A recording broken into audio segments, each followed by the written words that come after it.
Na França, do século XVIII, o rei Luís XIV, receoso de que seu irmão gêmeo lhe roubasse a coroa, o sentencia a um destino terrível. Luís prende a cabeça do irmão dentro de uma máscara de ferro. Ele não podia tirá-la sob a ameaça de ser assassinado. Mas os historiadores se perguntam se este fato realmente foi verdadeiro. E durante mais de 300 anos, a verdadeira identidade do prisioneiro foi envolta em dúvidas.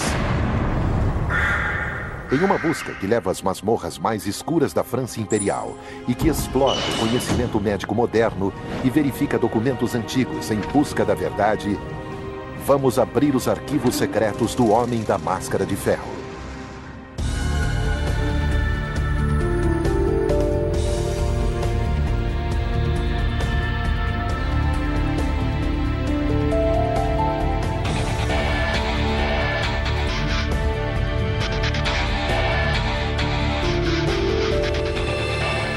Arquivos confidenciais. O Homem da Máscara de Ferro. O Homem da Máscara de Ferro é um fantasma que ainda existe nas sombras da história francesa. Partindo das tentadoras evidências que ainda existem, os historiadores acham que duas pessoas têm a chave para essa história. Investigando a carreira desses dois homens, os especialistas acreditam que poderão juntar as peças da vida do Homem da Máscara de Ferro. Um deles é o guarda responsável por ele, o carcereiro Benigne d'Auvergne de Saint-Marc. O outro é um dos autores mais respeitados da França. Ele atendia pelo nome de Voltaire e foi a primeira pessoa a colocar essa história no papel. Roger Pearson é historiador e especialista na literatura clássica francesa. Voltaire sempre foi contra as instituições. Ele adorava agir assim e sua voz sempre foi a voz de alguém que era contra as instituições.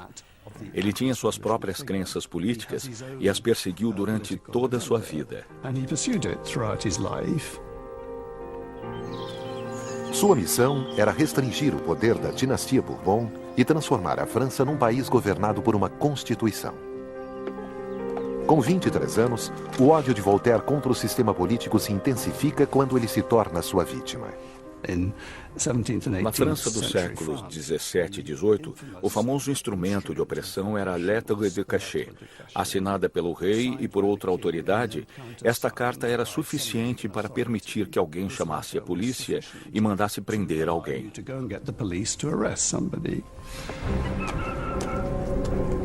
A lettre de cachet foi criada no século XIII.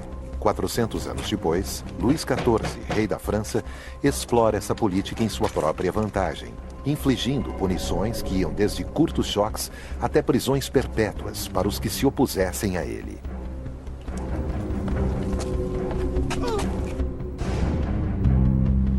Julien Swann é historiador especializado no sistema judicial francês dos séculos 17 e 18. Na França, sob o reinado de Luís XIV, havia um sistema de justiça muito eficaz. Mas como nos sistemas políticos modernos, o Estado tinha a oportunidade de agir em sua autodefesa. As pessoas podiam ser trancafiadas sem a chance de um julgamento justo, e às vezes sem ao menos saber por que haviam sido presos.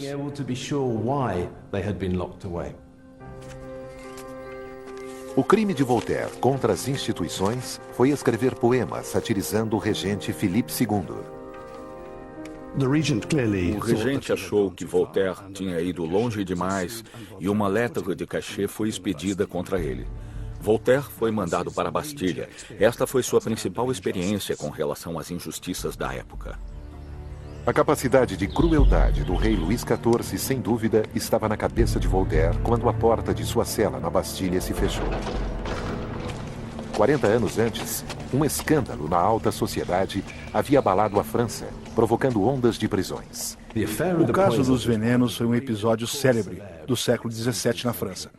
Começou com um julgamento, o de Madame de Brinvilliers, uma marquesa, uma mulher com um alto nível social. Na luta pelo poder, ela e seu amante envenenaram não apenas o pai dela, que desaprovava o romance, como seus dois irmãos. A histeria se espalhou quando mais membros da classe dominante foram implicados em planos de envenenamento. Houve até uma suposta conspiração para envenenar o rei. Uma caça às bruxas encontrou todos os suspeitos dessas atividades perversas. Para muitas pessoas, esse episódio acabou resultando em prisões e até em mortes. No curso das investigações sobre o caso dos envenenamentos, mais de 100 pessoas foram presas e talvez pelo menos 30 foram executadas. Como o tratamento dado aos prisioneiros acabaria gerando um exame minucioso desfavorável à França por parte das outras potências europeias, o rei manda suspender a investigação. Quando as investigações sobre o caso do envenenamento acabaram, o governo ficou numa posição muito difícil. Havia pelo menos 65 indivíduos que sabiam muito sobre os fatos, e eles eram perigosos demais para serem libertados. Eles foram banidos pelo rei para diferentes fortalezas ao redor de seu reino. O Marquês de Louvois, que era secretário de Estado de Luís XIV durante a guerra, dá instruções para que os prisioneiros sejam destituídos de suas identidades. Nem os guardas da prisão têm permissão para saber seu nome. Eles eram acorrentados às paredes, nas masmorras, e deixados lá para apodrecerem. Alguns continuaram vivos, mesmo após 40 anos. Felizmente para Voltaire, ele foi poupado desse destino cruel. Ele ficou preso na Bastilha menos de um ano. O suficiente para exercer um sério efeito sobre ele. Ele ficou preso 11 meses e isso mudou sua vida. Ele passou a se calar. Principalmente agora que ele também fora vítima de injustiça. Embora ele tenha errado em reclamar do regente por escrito, ele estava externando o que muita gente pensava sobre o rei. Ele não estava fazendo nada que as pessoas não fariam e, mesmo assim, foi castigado sem ter a oportunidade de se defender. Desse dia em diante, Voltaire ficou ainda mais ansioso para sabotar o sistema. E 30 anos mais tarde, ele imortalizaria a história que se tornaria um dos maiores mistérios da França. Em 1751, Voltaire publica uma história sobre o reinado de Luís chamada A Era de Luís XIV. Ela contém a primeira referência já escrita ao prisioneiro da máscara. Este prisioneiro usava uma máscara. A parte do queixo tinha molas de aço para que ele pudesse comer usando a máscara. E a ordem era para matá-lo caso ele atirasse. O livro de Voltaire detalha todo o sofrimento. Ele descreve como a cabeça do condenado ficou presa na máscara de ferro durante 40 anos, enquanto ele era transferido de uma prisão para outra. Um prisioneiro desconhecido foi transportado levando consigo o mais alto dos segredos. Voltaire escreve que o prisioneiro é levado por um guarda encarregado de manter sua identidade em segredo. Benin d'Auvergne de Saint-Marc. Ele é outra personagem que os historiadores acreditam que pode ajudar a resolver o mistério do homem da máscara de ferro. Saint-Marc era um respeitado guarda de prisão na França do século XVII. Sua carreira como guarda de prisioneiros de segurança máxima e sua função de transportá-los de prisão a prisão é bem documentada. O historiador Robin Briggs é especialista em história da França do século XVII e está investigando o homem da máscara de ferro e o guarda encarregado de tomar conta dele. Saint-Marc começa sua carreira como mosqueteiro. E, em 1664, D'Artagnan o recomenda como guarda de um desonrado ministro das Finanças que havia sido mandado para a remota fortaleza de Pignerol, nos Alpes. Hoje a cidade está em solo italiano e é conhecida como Pinerolo. Ela não tem mais as marcas da fortaleza que Saint-Marc administrou. Mas no século XVII, a prisão de Pignerol é uma das mais austeras e remotas do sistema francês. Pignerol é uma cidade-fortaleza nos Alpes. Lá existe um castelo com várias torres nas paredes. E 2 dessas torres foram reformadas para que pudessem servir como acomodação aos prisioneiros. Ainda hoje existe uma série de correspondências entre Saint-Marc e seu chefe, o Marquês de Louvois. Louvois está encarregado da fortaleza e é o responsável pela carreira de Saint-Marc, a quem ele vê como o homem de sua confiança. O contato entre eles dura da época de Saint-Marc em Pignerol até a morte de Louvois em 1691, um período-chave quando prisioneiros eram mantidos em uma série de celas diferentes. Depois de Pignerol, de 1681 a 1687, Saint-Marc fica encarregado de outra prisão nas montanhas, a Exil. A distância de Pignerol para Exil é de 40 quilômetros. Deve ter sido uma viagem bem difícil através dessas montanhas. A fortaleza em Exil dominava a paisagem ao redor. Agora ela é um museu, mas sua presença é tão aterrorizante quanto na época. Esta é uma parte bem desolada do mundo. Saint-Marc não sabia se teria mais alguma promoção, se seria transferido de lá. Mas para os prisioneiros, deve ter parecido que aquele era o lugar onde eles ficariam trancados pelo resto da vida. Era um prospecto muito deprimente para todas aquelas pessoas. Uma carta escrita por Louvois e destinada a Saint-Marc no dia 2 de março de 1682 corrobora a cruel política de manter os infelizes prisioneiros completamente anônimos. O governo gostava de operar uma política de terror, eu acho, mantendo tudo no mais alto segredo.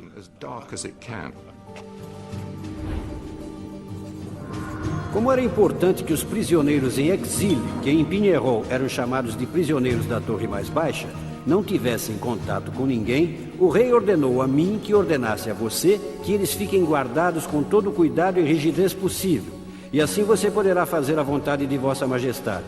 Eles não podem falar com ninguém, não apenas com pessoas de fora e nem com os guardas de exílio. Os historiadores descobriram que em Exil, Saint-Marc só tinha 2 prisioneiros sob sua guarda, ambos trazidos por ele de Pignerol. Sabemos que um dos prisioneiros morre em Exil e que o outro é levado à ilha de Sainte-Marguerite por Saint-Marc. E, portanto, ele deve ser o prisioneiro sobrevivente de Pignerol. A ilha de Sainte-Marguerite fica no mar Mediterrâneo, com vista da moderna cidade de Cannes. A fortaleza real, onde o prisioneiro ficou encarcerado, ofusca a pequena ilha. A prisão é agora uma atração turística, e as águas em torno dela dão as boas-vindas a uma corrente estável de turistas. Os visitantes ainda podem ver a cela onde ele passou 11 solitários anos. Mas este não é o final do tormento do prisioneiro misterioso.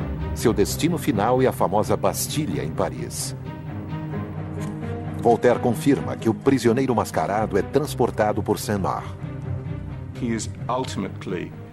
Saint-Marc acabou sendo promovido a administrador da Bastilha em 1698, que é quando o Homem da Máscara de Ferro faz sua aparição. Saint-Marc o trouxera consigo da ilha Sainte-Marguerite. Nas cartas entre o guarda Saint-Marc e seu superior Louvois, não há uma única menção à máscara. A princípio, ela parece estar em desacordo com a história de Voltaire.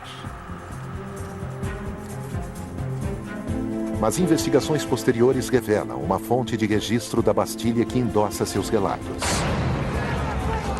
A queda da Bastilha, em 1789, ocasionou sua total destruição.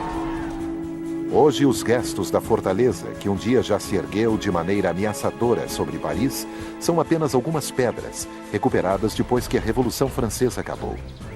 A construção, propriamente dita, desapareceu, mas alguns de seus registros sobreviveram. A Bibliothèque de l'Arsenal é parte da Biblioteca Nacional de Paris. Ela guarda muitos dos documentos que contam o passado sombrio da Bastilha, incluindo o diário de um de seus guardas. Etienne Bujunka era tenente da Bastilha e sua função era guardar e tomar conta dos prisioneiros durante o tempo em que passassem lá. Ele está presente quando Saint-Marc chega de Sainte-Marguerite trazendo seu prisioneiro. Durante o tempo em que trabalhou na Bastilha, Bujunka manteve um diário. É um registro diário que o permitia rastrear o que acontecia por lá, como, por exemplo, quem estava na prisão, por que estava e quando sairia. Em suas páginas está a primeira referência de uma testemunha ocular ao prisioneiro mascarado de Saint-Marc. Quinta, dia 18 de setembro, 3 da tarde. o novo administrador da Bastilha, Monsieur de Saint-Marc, faz sua entrada oficial nesta prisão. Ele acaba de chegar das ilhas de Sainte-Marguerite e Saint-Honorat e trouxe com ele numa maca um antigo prisioneiro que estava sob custódia em Pignerol, a quem ele mantinha sempre sob uma máscara e cujo nome não foi dito a mim nem registrado.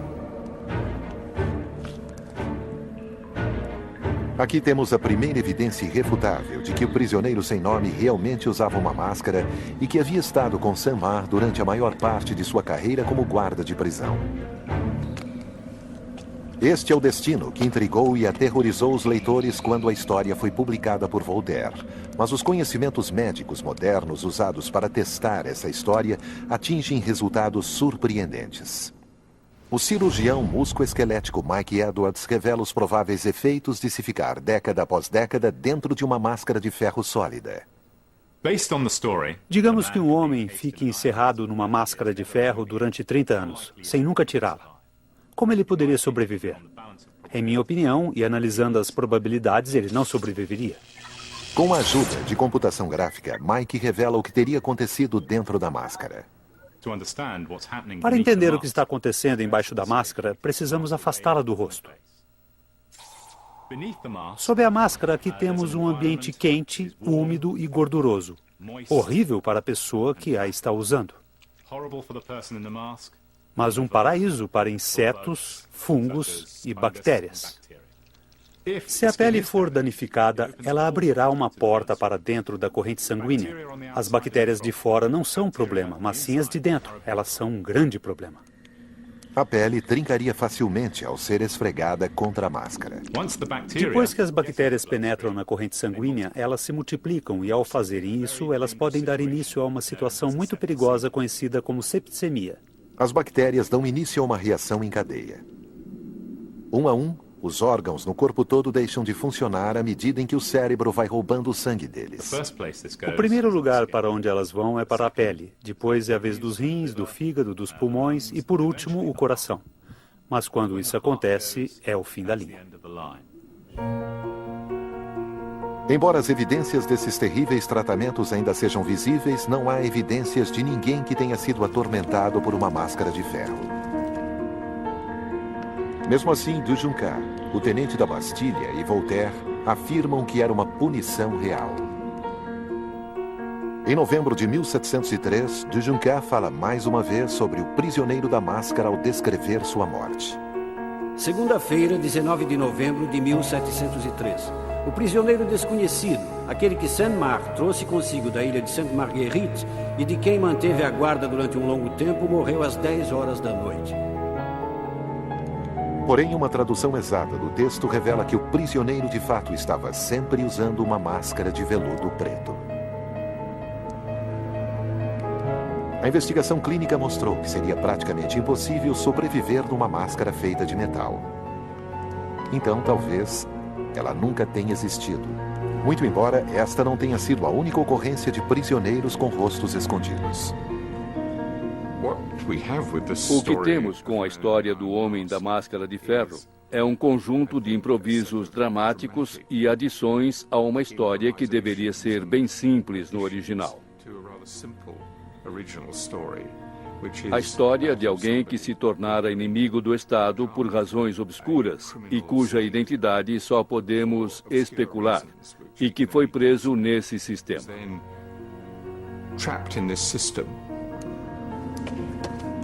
Em sua obsessão em manter o máximo de segredo, as autoridades colocavam máscaras nos prisioneiros em público para garantir que sua identidade fosse mantida completamente secreta.